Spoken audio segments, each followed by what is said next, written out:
At the outset, I want to congratulate the Senator for bringing this motion forward. Your constant speeches here on housing and on homelessness are to be commended. However, unlike most of my colleagues here, I do not support a constitutional referendum on housing.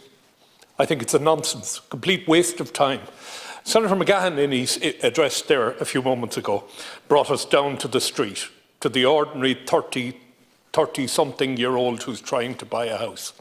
I had a phone call from a relation the other day about this debate here. And she said to me, what exactly does it mean if there is a constitutional amendment passed that gives me the right to home if I can't afford it? What does it mean? Does it mean that I can go to the courts and force somebody to give me a house at a particular price? I can't. So quite frankly, sticking in the Constitution is too crude an instrument. Way too crude entirely. Now what we need to do is we need to address two things. Senator Alice Mary Higgins spoke about the laws in this country which protect property rights. And it's amazing how those laws can protect the property rights of the extremely wealthy. And when it comes to a private soldier on a pension, that property right, his pension, we cannot protect. We abate it if he gets another job in the public service. I bought and sold or rented 13 houses in my life. None of them were for to make an income. They were because the first house I had, I lost because of a bad business decision. And in those days, you could go into a bank and you could explain to them what went wrong. And you could get another mortgage and get started again. Now, Senator McGahan has spoken about 900 quid a month. I know a couple that were paying 1,800 euros a month. 1,800 euros a month. They couldn't possibly save a deposit.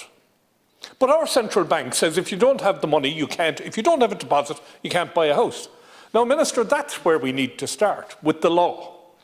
And we need to have the central bank recognise that there are people out there who are paying rents which would pay a mortgage and leave them with change. Leave them with money in their pockets that they could live a normal life, that they could enjoy life. My good God, tonight, when you're spending every penny you have to feed yourself and keep a roof over your head, 1,800 euros for a one-bedroom apartment.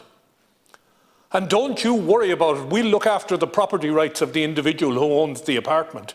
But what about the unfortunate couple who cannot dream about having a child because where are they going to put the child? Right? So they can't do that. They cannot have any sort of a reasonable life because they're on, the particular couple I'm talking about are on a pretty reasonable wage. But at the end of the day, they will never, ever, ever save the money for a deposit. So all the constitutional amendments in the world is not going to get them into a house. Why, Minister, have we over 500 housing agencies in the country? What happened to the local authorities in the 1950s when we had nothing? Who built houses. And not only did they build houses, I remember my father telling me about how if a piece of timber arrived on the site with a knot in it, it was sent back.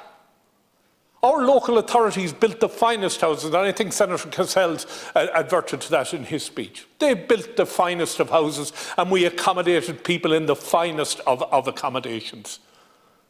What have we done now? In my own area, I see, for the second time, I see a housing estate completed, and there's a wall around it. Nobody in it. Why? Are they waiting for the prices to go up? I saw another housing estate where the builder released the houses and about one every 3 months. They started off somewhere around about 750,000. They finished up at 1.2 million. What is going on? At the end of the day, Senator Fitzpatrick, you really are a great advocate for people who are homeless and for those who need homes. But forgive me for going against you on this. The Constitution is not the solution. I have no idea whether your bill, Minister, or Minister O'Brien's bill on affordable housing is going to do anything. God help me, but I'm sick to the back teeth of listening to, we now have the solution to housing. Because I'm listening to it for so long that I'm beginning to dread it. When I bought my first house, 2.5 times my salary was enough to get me a mortgage. Tell me anybody that will get a mortgage today at 2.5 times their salary, unless they're on a massive salary. It's just not going to happen. So really what we need to do is we need to temper the property rights of individuals who own massive tracts of land with the social needs of the individuals that Senator Fitzpatrick is talking about. That's what we need to do.